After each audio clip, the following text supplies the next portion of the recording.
ठीक है, चलिए लास्ट क्लास में हम क्या पढ़े थे, फ्राइडे को लास्ट क्लास में पढ़े थे हम लोग इंस्टेंटेनियस रेट, जिसके बारे में हम लोग डिटेल में थोड़ा सा देखे थे। इंस्टेंटेनियस रेट अलग अलग मतलब टॉपिक्स में, जैसे यदि ट्रिग्नोमेट्रिकल फंक्शन है तो क्या होगा, खास करके यदि मान लीजिए y बराबर साइन ए एक्स प्लस बी का डिफ्रेंशिएशन क्या आया था, बताइए, y बराबर साइन ए एक्स प्लस बी का डिफ्रेंशिएशन क्या आएगा, ठीक। और यदि y बराबर cos A x plus B हो तो माइनस ए साइन ए एक्स प्लस बी, ठीक है। तो इस तरह से और भी हम लोग देखें, एल्जेब्रिक फंक्शन का देखें, एक्सपोनेंशियल फंक्शन देखें और लॉगरिथमिक फंक्शन देखें, ठीक है। इसी पर बेस्ड, इसी में सारा क्वेश्चंस आपका फिजिक्स का कवर हो जाएगा, इसमें कुछ बचेगा नहीं, इतना में सब कवर हो जाएगा। और उसी में हम लोग थोड़ा सा अब आगे बढ़ेंगे, हम लोग थोड़ा देखेंगे। उसी में हम लोग पढ़ते हैं chain rule. Chain rule, chain rule क्या कहता है, ध्यान से समझिए, हेडिंग दीजिए चेन रूल, आज के डेट के साथ हेडिंग दीजिए चेन रूल। चेन रूल क्या कहता है,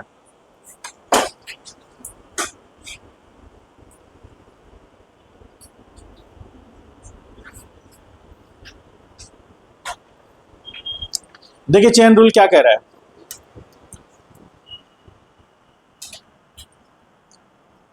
if y is function of x and x is function of t, मान लीजिए क्या लिखा हुआ है, y is function of x and x is function of t, हमें पता करना है dy अपॉन dx।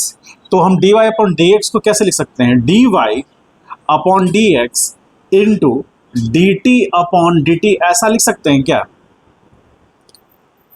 क्यों, क्योंकि ये दोनों कैंसिल आउट हो जाएगा तो बचेगा क्या, ऐसा बचेगा। अब यदि हम थोड़ा सा चेंजेस लाएं, कैसे, dy upon dt into dt upon dx, ऐसा कर सकते हैं क्या, बोलिए, ऐसा कर सकते हैं।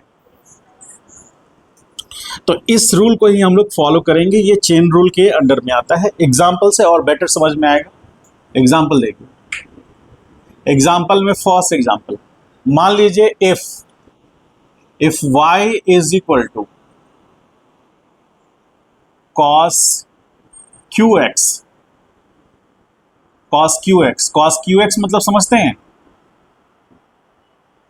cos qx मतलब हो गया y is equal to cos X to the power 3, ठीक है।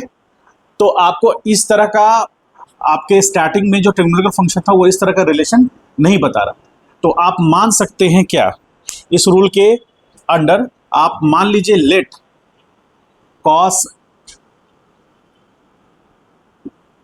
x बराबर t, थोड़ा देर के लिए मान लेते हैं कि cos x क्या है, t है, तो हम क्या लिख सकते हैं, y is equal to T Q लिख सकते हैं। और यदि हम dy, ये इस रिलेशन में डिपेंडेंट वेरिएबल कौन है, y, और इंडिपेंडेंट t है, तो dy अपॉन dt कर सकते हैं ना, तो ये 3t स्क्वायर होगा क्या, होगा, ठीक। इसको इक्वेशन नंबर, आप इसको फर्स्ट मानिए, ये आप t बना रहे हैं, इसको सेकंड मानिए, ठीक है। अच्छा, उसके बाद इस रिलेशन को चलते हैं, t is equal to cos X, यहां पर इंडिपेंडेंट वेरिएबल कौन है, x है, और डिपेंडेंट वेरिएबल t है, तो यहां पर dt अपॉन dx लिख सकते हैं। तो cos x का डिफरेंशिएशन क्या होगा,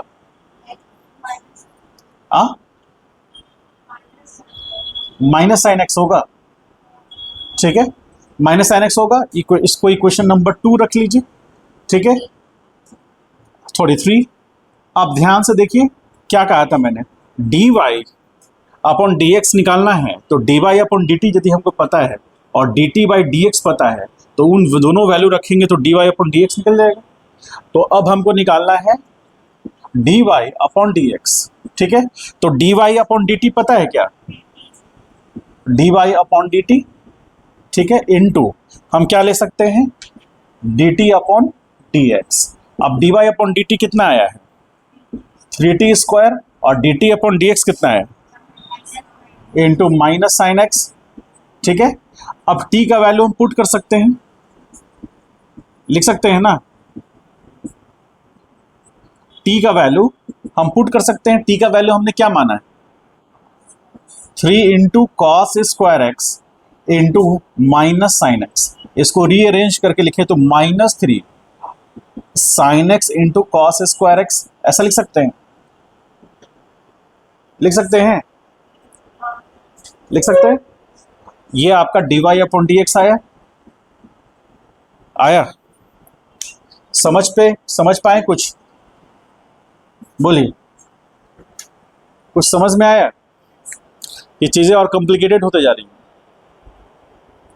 इसको बोलते हैं चेन रूल। चेन रूल से क्या, बेसिकली यदि हमको y बराबर कॉस क्यू एक्स का वैल्यू हमको नहीं पता है, क्योंकि y बराबर कॉस एक्स होता तो हम निकाल लेते, लेकिन कॉस क्यू एक्स है, कहीं कहीं पर ना एक्स स्क्वायर दिया रहेगा, तो एक्स स्क्वायर को कुछ अलग आपको मानना पड़ेगा, समझ गए? उसके अकॉर्डिंग हम करेंगे। जैसे मान लीजिए कि यहां पर सेकेंड एग्जांपल लेते हैं, y is equal to cos X square. Cos X square है तो हम क्या इसको ऐसा लिख सकते हैं, ऐसा लिख सकते हैं क्या है? क्यों? देखिए एक टर्म है, ध्यान से देखिए सब लोग यहां पर, एक टर्म है, उस टर्म का नाम है कॉस स्क्वायर एक्स, और एक टर्म है कॉस एक्स स्क्वायर। दोनों में डिफरेंस किस बात का है?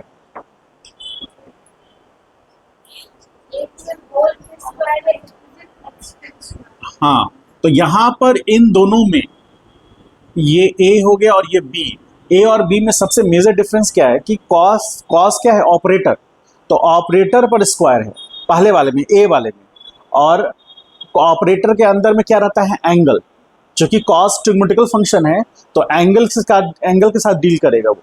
ठीक है, तो कॉस एक्स, एक्स मतलब एंगल, तो जो एंगल है उस पर स्क्वायर नहीं है, हम किसकी बात कर रहे हैं, ए की बात कर रहे हैं, तो ए केस में एक्स स्क्वायर नहीं है, मैंने एंगल पर स्क्वायर नहीं है, पूरे के पूरे ट्रिग्नोमेट्रिकल फंक्शन पे स्क्वायर है, तो इस टर्म को हम इस तरह से लिख सकते हैं, कॉस एक्स का होल स्क्वायर, ये लिख सकते हैं। लेकिन यहाँ पर क्या है, यहाँ पर ट्रिग्नोमेट्रिकल फंक्शन पे स्क्वायर नहीं है, ऑपरेटर पे स्क्वायर नहीं है, उस पर्टिकुलर एंगल पर स्क्वायर है। तो मान लीजिए यहाँ पर एंगल मान लीजिए 30 डिग्री है, तो कॉस 30 का स्क्वायर करेंगे, तो कॉस 30 का स्क्वायर कितना होगा, बोलिए? मान लीजिए x बराबर 30 डिग्री है, तो कॉस x का स्क्वायर करेंगे तो कॉस 30 का वैल्यू कितना, इसका स्क्वायर करेंगे तो 3/4 आएगा। ठीक, लेकिन यदि यहां पर 30 डिग्री है तो कॉस 30 स्क्वायर, इसका मतलब हो क्या होगा, कॉस 900। समझ पा रहे हैं? कॉस 900 का वैल्यू निकालना पड़ेगा हमको, जो कि 3/4 से अलग होगा। बात समझ पाए? तो यहां पर हम लोग क्या कर रहे हैं, ये हम काम नहीं कर सकते क्योंकि यहां पर इस पर स्क्वायर है।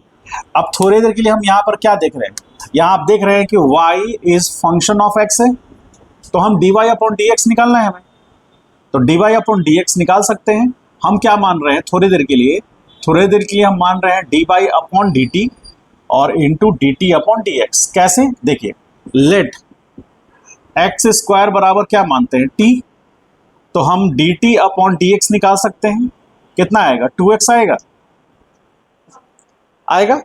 ठीक, उसके बाद अब ये एक्स स्क्वायर को हम t माने तो इसमें पुट करेंगे तो y बराबर क्या आएगा, cos t आएगा, तो dy अपॉन dt क्या निकल के आएगा, बोलिए, माइनस साइन t आएगा निकल कर।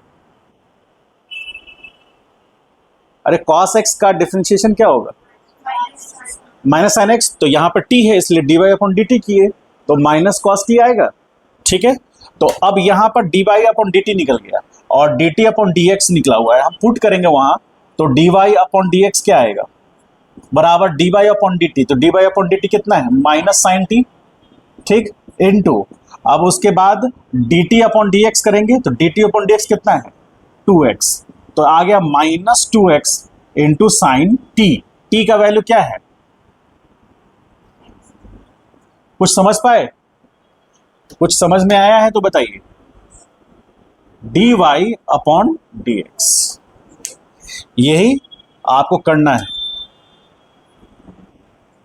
ठीक है, इसको और सिंप्लीफाई करने के लिए हम इसको और तरीके से, एक छोटे से तरीके से जिससे हम समझते हुए चलते हैं, जिसको हम फॉलो करते हैं, वो हम इतना बड़ा मेथड फॉलो नहीं करते, आपको समझाने के लिए बना दिए, हम इतना बड़ा मेथड फॉलो नहीं करते। सीधे सीधे ध्यान में रखना है कि यह y बराबर कॉस एक्स स्क्वायर है ना, तो यदि इस पूरे के पूरे टर्म को हम पूरे टर्म को एक साथ लेके चले, हम मान के चलते हैं थोड़ी देर के लिए कि ये जो एक्स स्क्वायर है वो एक्स है।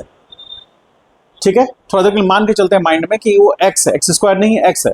तो हम यदि dy अपॉन dx करेंगे तो cos x का डिफरेंशिएशन क्या होगा, माइनस साइन एक्स होगा। तो x कितना है, एक्स स्क्वायर, तो माइनस साइन एक्स स्क्वायर हो गया।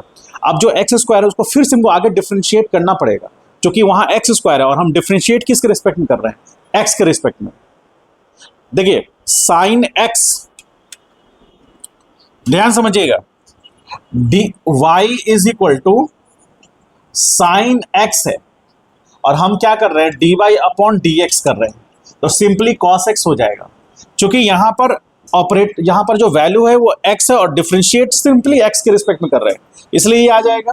लेकिन यदि y बराबर cos x स्क्वायर है और हम कर रहे हैं dy अपॉन dx, तो यहां पर तो x नहीं ना है, x स्क्वायर है, तो हम पहले से cos का करेंगे माइनस साइन एक्स स्क्वायर, ये कर दिए ऑपरेशन। उसके बाद करेंगे d अपॉन dx किसका, एक्स स्क्वायर का, तो फिर वैल्यू आगे पुट करेंगे माइनस साइन एक्स स्क्वायर, और इसका करेंगे तो 2x आएगा, उसको आगे पुट करेंगे तो minus 2x sine x square, वही वैल्यू आया। समझ गए, कुछ समझ में आया है। चलिए इसको पहले राइट डाउन कीजिए, कंप्लीट कीजिए, फिर एक दो क्वेश्चंस कराएंगे और प्रैक्टिस होगा।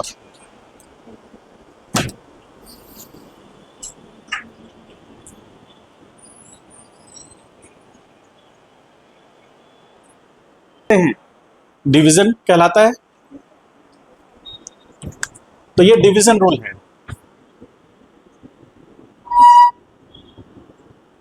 डिवीजन रूल, ठीक है। जैसे मान लीजिए इफ, थोड़ी देर के लिए मान लेते हैं, क्या मान लेते हैं, y is function of x, ठीक है, ये तो है, एंड u एंड v, ठीक है, where u is function of x, v is also function of x, ठीक है। जैसे एग्जाम्पल, तो इसमें हम करेंगे क्या, y is equal to v by u by v के फॉर्म में है, u बाई v के फॉर्म में है, ठीक है। ये u क्या है, x का फंक्शन है, और v क्या है, x का फंक्शन है, और y किसका फंक्शन है, u और v का फंक्शन। अब जैसे यहां पर, तो इसको हम dy अपॉन dx करेंगे, क्यों, क्योंकि u और v दोनों किसका फंक्शन है, u comma v are function of x का फंक्शन है।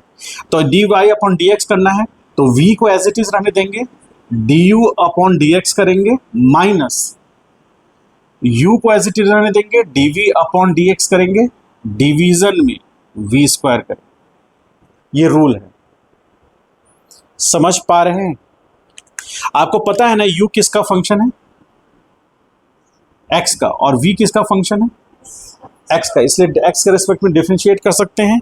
उसका रूल क्या है कि यदि u बाई v के फॉर्म में, तो सबसे पहले v को एज इट इज रख दीजिए, du अपॉन dx कीजिए, माइनस अब u को रहने दीजिए और v का डिफरेंशिएशन कीजिए, क्योंकि यहां पर आपने किसको छोड़ा है, v को, तो अगली बार आपको v का करना पड़ेगा डिफरेंशिएशन, और डिवीजन में v का क्या हो जाएगा, स्क्वायर हो जाएगा। ये रूल आपको ध्यान में रखना है। ये रूल ध्यान में रखने की जरूरत नहीं है, प्रैक्टिस कीजिएगा, क्वेश्चन में अपने आप याद आ जाएगा। जैसे एक छोटा सा एग्जांपल देखते हैं, एग्जांपल 1, मान लीजिए if y is equal to sine x division में x स्क्वायर, तो यहां u कितना है, ये टर्म क्या है और ये टर्म क्या है। आप देखिए u किसका फंक्शन है और v किसका फंक्शन है, और डिवीजन में भी है, ठीक है, तो इसका डिफरेंशिएशन क्या होगा, D Y upon D X करेंगे, तो यहां पर X square D upon D X किसका, साइन एक्स का, minus sine X into D upon D X किसका, एक्स स्क्वायर का, डिवीजन में एक्स स्क्वायर का स्क्वायर। इस रूल पे है ये, है ना, तो हम डिविडेंड रूल लगा करके हम आराम से सॉल्व कर सकते हैं। तो फाइनली यहां पर D Y upon D X बराबर एक्स स्क्वायर साइन एक्स का डिफरेंशिएशन कॉस एक्स हो गया as it is, minus sine X as it is है यहाँ, तो यहाँ एक्स स्क्वायर का डिफरेंशिएशन 2x, डिवीजन में x पे पावर 4, तो यहां आ गया कितना, X square cos X minus 2x sine X, division में x पे पावर 4 आएगा, तो x cos x minus 2 sign x, division में x पे पावर 3 होगा।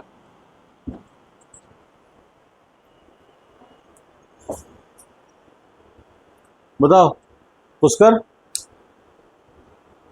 बोलो कैसे होगा, यहां से यहां ये कैसे हो गया, यहां x पे पावर 4 था, यहां 3 कैसे हो गया, बताओ।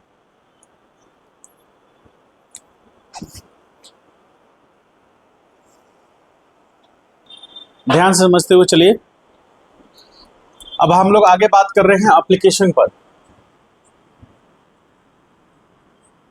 Application of differentiation. डिफरेंशिएशन मतलब डेरिवेटिव, ठीक है। एप्लीकेशन क्या है इसका, इसका क्या रोल है हमारे फिजिक्स में, जो अभी तक हम लोग पढ़े कैलकुलस में, जो हम लोग थे कैलकुलस में लगभग 2-3 क्लास 4 क्लास हम लोग रहे हैं, उस 4 क्लास में हम लोगों ने जो कुछ भी पढ़ा है उसका क्या रोल है फिजिक्स में, ये टॉपिक उसी के लिए है, ठीक है। और इसके बाद हम लोग ग्राफ पे चलेंगे, फिर ग्राफ पे समझेंगे कि जो भी हमने पढ़ा मैथमेटिक्स वो ग्राफ में कैसे रिप्रेजेंट होगा, उसको हम लोग कैसे शो कर पाएंगे ग्राफ में, स्लोप क्या है जिस पर आपका क्वेश्चंस बनेंगे, और उसके बाद इंटीग्रेशन में आ जाएंगे, ठीक है। तो अभी ध्यान से देखिए, मान लीजिए किसी पार्टिकल का पोजीशन है, तो आर क्या है, R basically position of a particle है। अभी ध्यान से देखना है, कुछ लिखना नहीं है आपको, पोजीशन ऑफ अ पार्टिकल, कोई पार्टिकल, चूंकि हम लोग थ्रू आउट कैनेमेटिक्स में, कैनेमेटिक्स और डायनेमिक्स में हम थ्रू आउट किसी भी बॉडी को, किसी भी सिस्टम को हम क्या मानेंगे, एक छोटा सा पार्टिकल पॉइंट मान के चलेंगे, और जहां हम पार्टिकल नहीं मानेंगे वो हम डिस्कस करेंगे, हम बताएंगे कि कहाँ हम पार्टिकल उसको नहीं मान सकते हैं। तो पूरे के पूरे काइनेमेटिक्स में, लॉज ऑफ मोशन में, इन दोनों सेक्शंस में हम हमेशा क्या मानेंगे कि हमारा सिस्टम कैसा है, पार्टिकल है, मतलब छोटा सा पॉइंट है वो, ठीक है। तो हम आर क्या बात कर रहे हैं, पोजीशन ऑफ अ पार्टिकल का। तो पोजीशन ऑफ पार्टिकल को यदि हम डिफरेंशिएट करेंगे D upon D T, operator हमारा कौन सा है, डी अपॉन डी टी, इसका मतलब जो भी हमारे पास पार्टिकल का पोजीशन है उसको टाइम के रिस्पेक्ट में हम डिफरेंशिएट करेंगे, तो हमें जो मिलेगा दैट विल बी वी। इसको हम लोग बोल रहे हैं आर, चूंकि पोजीशन वेक्टर है, ये भी होगा वेलोसिटी, इसको हम लोग बोलेंगे velocity of the particle, of a particle, उस पार्टिकल का ये वेलोसिटी है। ये कैसे आएगा, पोजीशन को टाइम के रिस्पेक्ट में डिफरेंशिएट करने से आएगा, समझ गए, ठीक है। ये क्या बता रहा है, आर, आर रिप्रेजेंट करता है पोजीशन वेक्टर को, और डी आर क्या रिप्रेजेंट करता है, चेंज इन पोजीशन वेक्टर को। तो ये बेसिकली क्या रिप्रेजेंट कर रहा है, ये रिप्रेजेंट कर रहा है चेंज इन पोजीशन वेक्टर। अब धीरे धीरे शेप पकड़ रहा है, फिजिकल कॉन्सेप्ट आपका शेप पकड़ेगा, तो इसको हम लोग बोलेंगे rate of change of position with respect to time. और यदि किसी पार्टिकल का पोजीशन टाइम के रिस्पेक्ट में चेंज हुआ with respect to a reference, तो हम कह सकते हैं कि पार्टिकल मोशन में। तो बेसिकली ये जो रिप्रेजेंट करता है ये वेक्टर इस बात को रिप्रेजेंट कर रहा है कि कोई भी पार्टिकल का पोजीशन टाइम के रिस्पेक्ट में चेंज कर रहा है, समझ पाए। और यदि पार्टिकल का पोजीशन टाइम के रिस्पेक्ट में चेंज नहीं करेगा तो वो जीरो हो जाएगा, ठीक है, तो ये हो गया वेलोसिटी। तो वेलोसिटी से हम थोड़ा आगे बढ़ते हैं, तो वेलोसिटी से आगे बढ़ने पर हमको मिलेगा एक्सेलरेशन। तो ये कैसे मिलेगा, ये एक्सेलरेशन ए होगा, इसको बोलेंगे एक्सेलरेशन ऑफ अ पार्टिकल। और ये कब मिलेगा, ये मिलेगा dv अपॉन dt करने से। dv अपॉन dt समझ पाए, बोलिए हाँ या ना। तो dv अपॉन dt क्या हुआ, dv अपॉन dt हो गया rate of change of velocity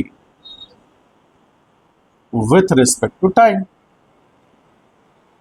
यानी कि पार्टिकल का यदि वेलोसिटी चेंज करता है टाइम के रिस्पेक्ट में, तो ये dv क्या रिप्रेजेंट कर रहा है, ये dv change in velocity, change in velocity, ठीक, और ये चेंज इन टाइम।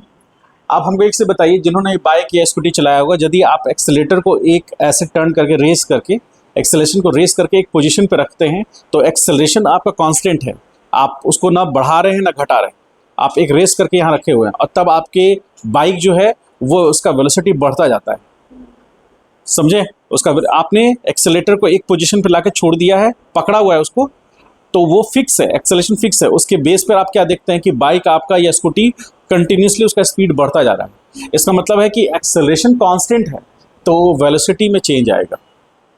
यदि एक्सेलरेशन होगा तो वेलोसिटी में चेंज आने से होगा, क्योंकि वेलोसिटी में यदि चेंज नहीं आएगा तो एक्सेलरेशन नहीं होगा।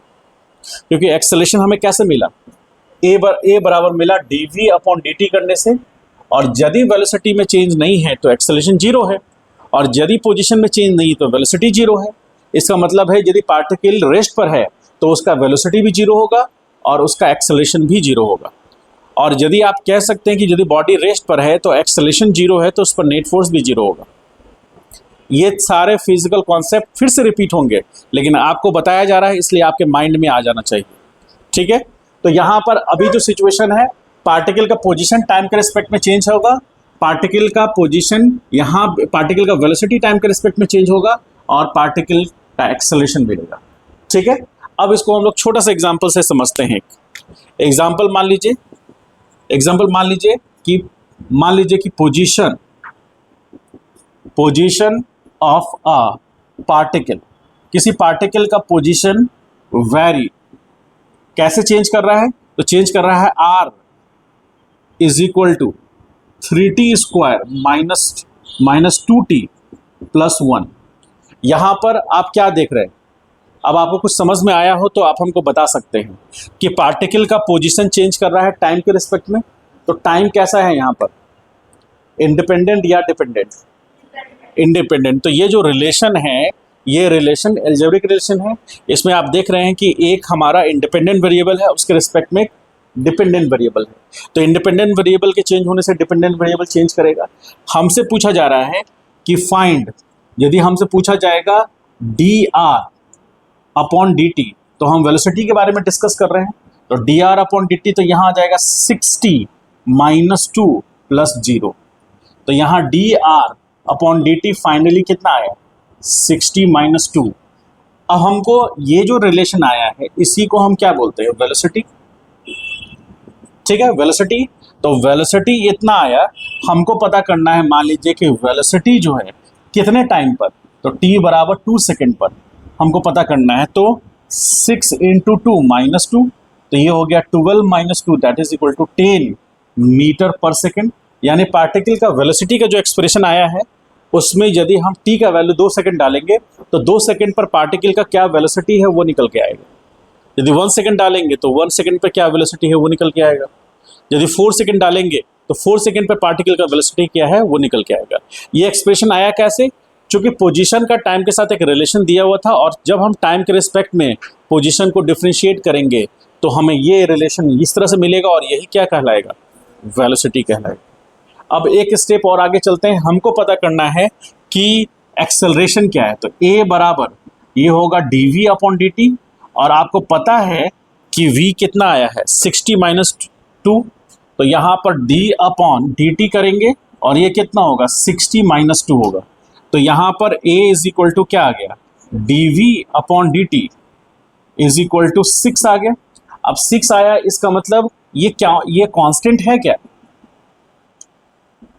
अरे बोलो, कांस्टेंट है। यहां कहीं भी t दिख रहा है? इसमें कहीं भी t नहीं है। इसका मतलब टाइम कुछ भी हो, एक्सेलरेशन कितना रहेगा? इसका मतलब हम कह सकते हैं कि here acceleration is constant and it is independent of time. So what ever will be time, the value of acceleration will remain same. It is not going to change. This kind of acceleration, this kind of motion in which acceleration is remain constant are called uniform accelerated motion. और हम kinematic equations के सारे law लगा सकते हैं उसमें, यदि किसी पार्टिकल का एक्सेलरेशन कांस्टेंट है तो। समझ पाए? इस टाइप के बहुत सारे आपको पॉइंट्स नजर आएंगे जिससे क्वेश्चंस डायरेक्टली बनेगा। समझ गए? तो यहाँ पार्टिकल का एक्सेलरेशन कांस्टेंट हो गया, इसका मतलब है कि पार्टिकल का एक्सेलरेशन टाइम के रिस्पेक्ट में चेंज नहीं होगा, क्योंकि यहाँ पर एक्सप्रेशन में भी कहीं भी टी नहीं आ रहा है। और यदि यहाँ टी आता तो वो यूनिफॉर्मली एक्सेलरेटेड मोशन नहीं होता, क्योंकि एक्सेलरेशन भी टाइम के साथ चेंज करेगा, वो एक और खतरनाक लेवल आ जाएगा। ऑलरेडी एक लेवल खतरनाक है, इससे ऊपर का खतरनाक लेवल होगा जब एक्सेलरेशन भी वैरी करेगा। एक्सेलरेशन वैरी करने का मतलब फोर्स वैरी करेगा। ये रिलेशन को आप जानते हैं, 9th क्लास में ही पढ़े हैं, ठीक है? तो F इक्वल टू ma में यदि एक्सेलरेशन कांस्टेंट है, क्योंकि मास तो बॉडी का चेंज करेगा नहीं, तो एक्सेलरेशन यदि कांस्टेंट है और मास के साथ मल्टीप्लाई होगा तो फोर्स मिलेगा। इसका मतलब बॉडी का फोर्स भी क्या रहेगा? कांस्टेंट रहेगा। लेकिन यदि एक्सेलरेशन चेंज किया तो फोर्स भी चेंज होगा, इसीलिए एक्सेलरेशन चेंज होगा। वहां पर सिचुएशन एक नेक्स्ट लेवल पर खतरनाक हो जाएगा। उसकी बात हम लोग अभी नहीं करेंगे। तो हम लोग यहाँ पर क्या किए, पार्टिकल का पोजीशन टाइम के रिस्पेक्ट में था, हमें दिया हुआ, हमने उससे वेलोसिटी निकाल लिया, फिर उस वेलोसिटी से हमने एक्सेलरेशन निकाल लिया। वेलोसिटी चेंज करेगा क्योंकि एक्सेलरेशन क्या होगा? कांस्टेंट। समझ गए? इसको राइट डाउन कीजिए, कुछ पॉइंट्स लिखाएंगे।